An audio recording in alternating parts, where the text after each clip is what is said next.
Today on Hiring for Good, we're spotlighting a leader who is redefining what it means to support founders, fuel innovation, and build resilient business ecosystems. Josh Carter is the co-founder of UpStart Collective, Portland's dynamic accelerator, an innovation hub that empowers early-stage companies with the community, resources, and strategic guidance they need to grow. With a career rooted in entrepreneurship, leadership development, and ecosystem building, Josh has become a central figure in Portland's innovation landscape. He is known for championing founders, elevating overlooked talent, and creating opportunities that help businesses not only launch, but scale sustainably. Under his leadership, UpStart Collective has become a catalyst for collaboration, creativity, and meaningful economic impact in the region. Josh is a connector, a builder, and a mentor at heart, someone who consistently brings people together to solve problems, share knowledge, and strengthen the fabric of Portland's entrepreneurial community. Today, we get to explore his journey, his vision for the future of innovation, and how he cultivates the kind of inclusive teams and cultures that allow great ideas to take flight. Josh, what a pleasure to have you with us today. Well, that's it. We don't have to go any further. Just told my whole journey right there. It's amazing. Oh, well, I'm glad sure. to be here. Well, I'm sure that that's just giving a slight nod to all the really cool things that you've done. And we're just really excited to have you here. You know, the way I first learned about you, I guess, is like seeing you empowering another company, just like kind of like out of the blue, not as part of any, independent from the event we were at. Yeah. It was just great news to help someone else. And I was like, that is exactly the kind of leader that we want to be featuring here. So we're just really happy to have you. Yeah, absolutely. Welcome to Hiring for Good. Thanks. So I would love to dive in and hear more about your journey, because just even getting ready today, you said 10 years ago you had a podcast before it was podcast. I mean, so you've had quite a journey. So it's been a pretty eclectic career. Yeah, we love it. Give us the story. Tell us my your story. first foray into entrepreneurship was I used to book bands in the San Francisco Bay Area. And it started because a friend of mine, we were both in band in high school.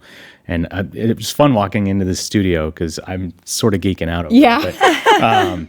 But yeah, he was really having a hard time booking his band all over the Bay Area. And so we pretended I was his booking agent. Oh, wow. And so I would just call venues and say, I've got this great band, you really should book them. And that's how, and then other bands just caught wind of it. And then that's how I started. And so we booked bands all over the San Francisco Bay Area. We did a venue called 1015 Folsom, which is gone. But back then it was Bill Graham who had booked it as a rock venue. And then it turned into a dance club. And we brought the Donnas there. And it was a really cool experience. But I lost a lot of money doing it. Mm-hmm. And so my wife was trying to figure out what could we still do that keeps us doing cool things in the music industry, but doesn't deplete our bank account. Mm-hmm. And so we came up with an idea of creating sort of like a web zine before they were like podcasty things. Yeah. And so we got an IceCast server that we remotely hosted, filled it with a bunch of MP3s, and then we would go out around the Bay Area and interview bands. And so I had this little, mixer and a laptop and a microphone, and we interviewed George Clinton, Imagine Dragons, Margaret Cho, Henry Rollins, all these like really cool bands. Yeah. And the premise was really trying to understand where the future of music industry had gone. Mm-hmm. Somewhere in there in my day job, I'd moved to Portland in 2013, and I still had been doing it. In fact, my last interview was 2013 with Charlie XCX at the Star Theater. Oh, wow. Before anybody even knew who she was. It was a fun interview.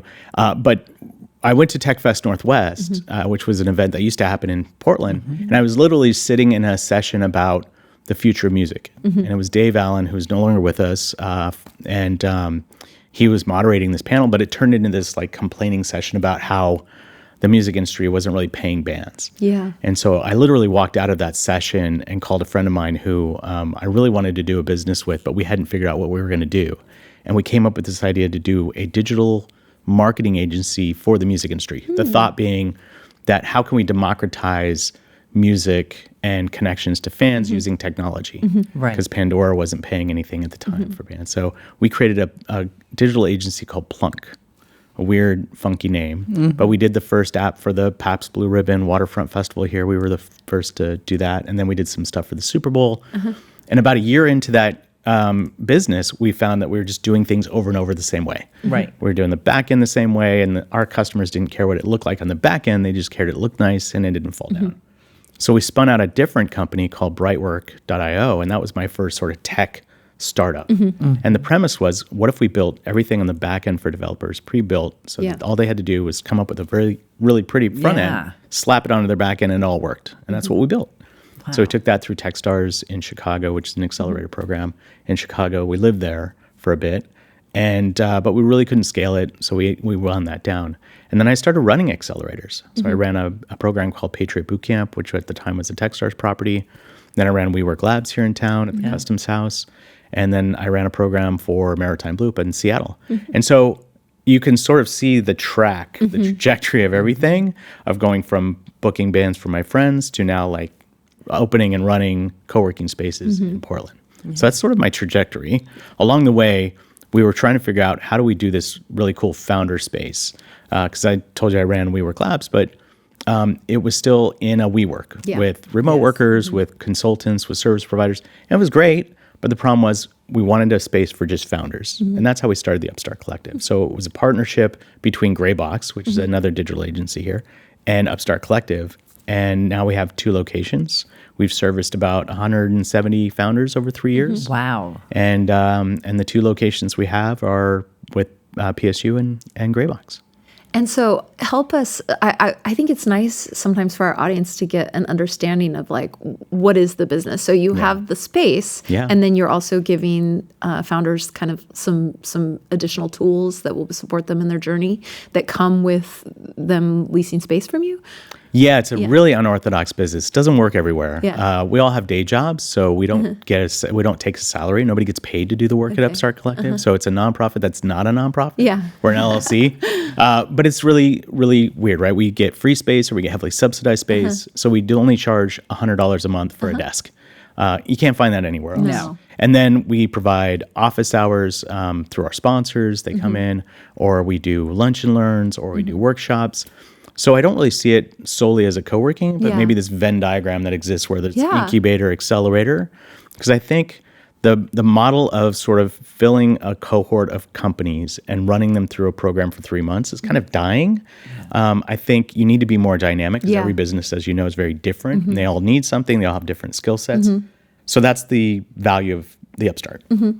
And is it industry agnostic, or is it wide and of multiple industries that you hope to get founders from? I would say by and large, a lot of tech companies, but we've had folks that came in and did high-end bunny rabbit furniture. Or we've had, right now we have a woman that owns a couple boba tea restaurants in Portland. So it's all over the place, because I think the challenge remains when you're starting a company, you don't know where you're going to find your customers. You don't even know what kind of business entity to form.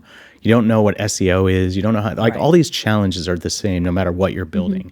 And that's the other part that makes the UpStart Collective so valuable, is you have these sort of what I call happy collisions, where you run into a founder and you say, man, I'm really struggling with X. And they go, I solved it this way. So we have a company in our space, they're no longer there, called Prophetic. They're a prop tech company. And early in their journey, they ran into another founder in the common space while getting coffee. And they were talking about what they were working on, saying, we're about to open a funding round. And this other person had a friend who invested in real estate companies. 3 days later, they'd got investment from that person. So it's the magic happens when we're all together. And we know that. That's why we built this in the way that we've built it. Gosh, it's so interesting. I realize also there's a couple things you said here. So I should mention that Suzanne runs Acumen Executive Search, and we started this podcast because we wanted to share the kinds of conversations that we were having. I was working with Suzanne at the time when we started this, that we were having with business leaders, because I think that those conversations are so valuable for other business leaders and just, people to hear. It's interesting to kind of understand some of the challenges that companies face and how they solve those problems. And then the other thing that is kind of interesting, I think, where there's a little bit of crossover with what you just said, is at Acumen, one of the kind of foundational ideas is that great leadership can be somewhat industry agnostic. And so it's not to say that someone deeply embedded in an industry can't bring a ton of value when they join, another company in that same space. But sometimes if you cross-pollinate, you can step outside of these really fixed channels of thinking. And so when you were talking about different founders from different lanes all kind of coming together, I would imagine there would be a lot of like cross-pollination and fertilization that occurs, just like what we saw at Acumen. Sorry Absolutely. that I left that out of the beginning of the conversation, but that is why we're here. It's an important point. Yeah. Yeah, it really is. And it's interesting as a business owner, all of us, of the same challenges we face. Yeah. And we're in very different businesses, but it is the same challenges. And so when you look back in your career, there's those formative experiences or mentors that really shaped your learnings.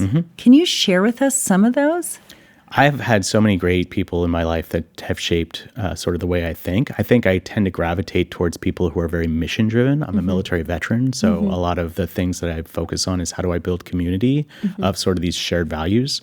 So, as I've gone through my career and figured out how do I really find my tribe or my group of people that I really resonate with, that's how we've sort of used that as a North Star for the UpStart Collective as well.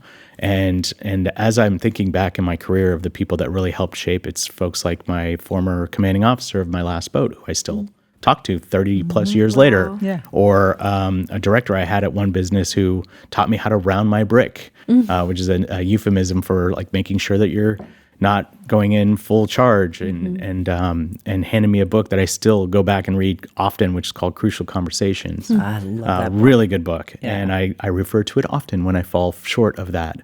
But yeah, I think I've had a lot of great folks, and I've had a lot of bad leaders that I've learned from as well. I think we tend to learn from the bad more than the good in our careers, and I've learned what not to do over my career by seeing what bad leaders end up causing within their teams. Sure. You know, I'm going to just throw in a side note. So Yeah. that book helped shape me in how I approach my teenage kids. Yeah. I seriously, and I've gone back and said, okay, I need to come at this conversation differently. You know it's good if you're using it with your teenagers. There's so many places where that book is Yeah. relevant. Yeah. And again, I have 3 kids, and same thing. We do it often because the book starts out where somebody's blowing through a red light or blowing through a stop sign, and you kind of go, "Well, man, that jerk." But maybe they're going to see their grandmother for the last time, or they have a pregnant wife in the passenger seat. You just don't know, and you're assuming. So it's a great way to start conversations, and I've tried to imply that on the kids as well. Yeah, absolutely. That's interesting. It's fun to think of the books that really shape us. I think we could probably include those in our formative experiences. What about other than people, what experiences did you have that really honed you as a leader?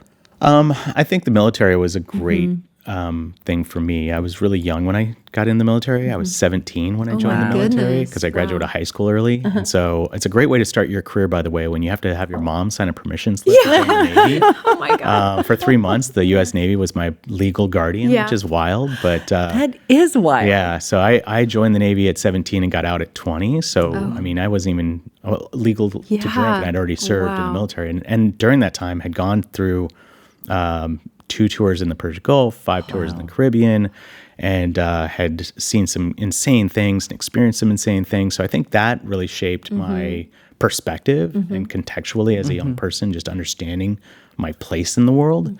And so I definitely came home with some different perspectives. For example, it was the first time when I first got home, I drank through a glass because for 3 years I drank out of plastic. Yeah. And there's a lot of parallels too. And I think about it a lot, and I've had this discussion a lot about the parallels between serving in the military and people that have been incarcerated. Because usually when you ask somebody when they've been in the military, the first question is the same question you ask somebody. When did you get out? How long were you in? Oh, yeah. Right? So you usually ask somebody what branch you were in, but at some point you ask them, how long were you in? And that's the same question you ask somebody that's been incarcerated. Yeah. They tell you where to go, they tell you when to eat, they tell you what to work. There's a lot of parallels to that, which is why a lot of veterans kind of have a difficulty transitioning out. Thankfully, I didn't have that difficult time transitioning, but I certainly look back on it as my formative years of really transitioning from sort of this immature kid that had no direction to a very mission-driven, purpose-driven person. Well, and I think, and maybe I'm biased because not only my father was Navy, but my husband was also in the Army. And you learn what a big world it is. And you get perspective that I think when we live in a place like Portland or even San Francisco, we're in a bubble here. Yeah. I mean, truly. Yeah. And so it's interesting to be that young to see that and learn that. And meet people from all over the country and all of that. Wow, how interesting. Yeah. We stopped in Djibouti, Africa, and it was just a fuel stop. But I remember we would throw away our UHT milk, which was just shelf stable. You could put it at room temperature. But we threw away a lot of our just leftover milk. Yeah. And I watched as people were fishing it out of the garbage and drinking it because it's probably the first thing they'd had in months.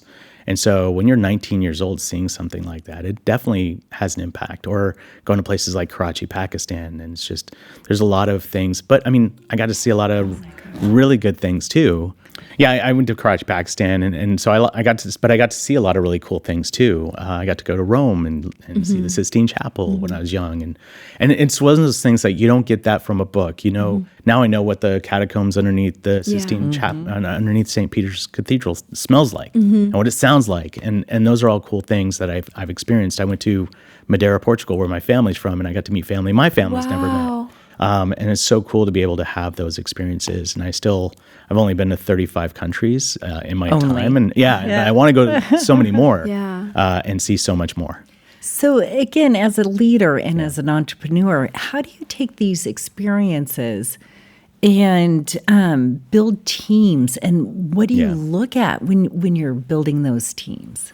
For me, it's I'm looking for people that are focused on the drive and have the potential for the skill set. I look at skill set secondary than the potential. Interesting. So I'll give you an example. When I was at Maritime Blue, I was overseeing all of our accelerator programs. We had just hired a young lady that had just come out of college, and this was maybe her second job ever. But I could tell that there was something about her that she could really thrive in the right role. And so we just had somebody that left our incubator program, and I said, you should lead this incubator program.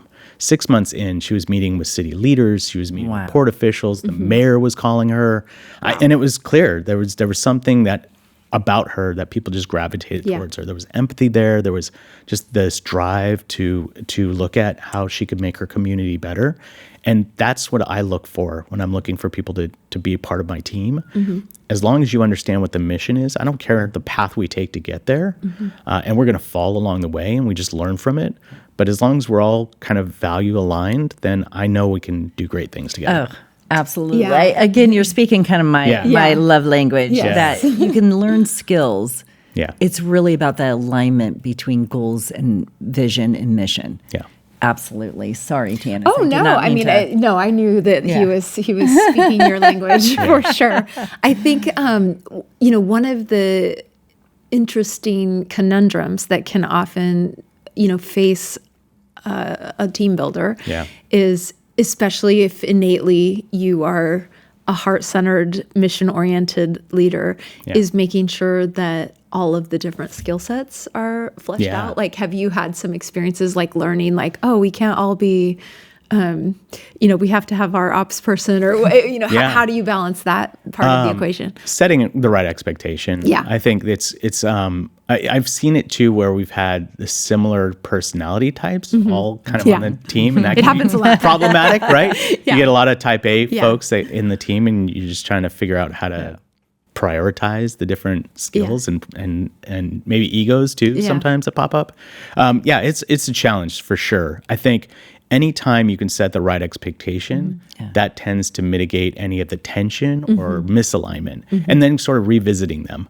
When I started Brightwork, we created values, and we did that because when I was at a company called Twilio, in the early days of Twilio, we had something called the 9 Things, and they were great. They were amazing because it was something that as a small team, we could go out and do the things we wanted to do, and we felt empowered to be able to do them. And if we fell short, it was of these 9 things, what did you use to make that decision? Interesting. And so one of them was start with why, which is a Simon Yeah. Sinek book, Yep. right? Yep. And so when we had an outage, we literally would go on the whiteboard in a conference room and just write why. Yeah. And keep going until we got to the bottom. And there was no judgment. There was nobody getting in trouble for a mistake. But it was an understanding we needed to get to the root cause. And if somebody wrote a code and deployed it wrong, then fine. That's the case. Yeah. Let's figure out how to fix it, not blame people I for love it. that's so interesting, and it leads so beautifully into our next question, which is for your personal values. Yeah. As a leader, how do you operationalize those among the teams that you're leading or the organizations that you're guiding? That's a hard one to answer. I have extreme ADHD, really, because I've just told you we do UpStart Collective. Yeah. I also run a fund, called Founder First Fund. I run Portland Startup Week. We do monthly Demolicious. We do Founder Coffee. And then, oh, by the way, I have a day job. So for me, it's really difficult. Yeah. And I have this really odd way of organizing what I do. So people that join typically have a difficult time following along with what I do because I can move at a velocity that's really fast.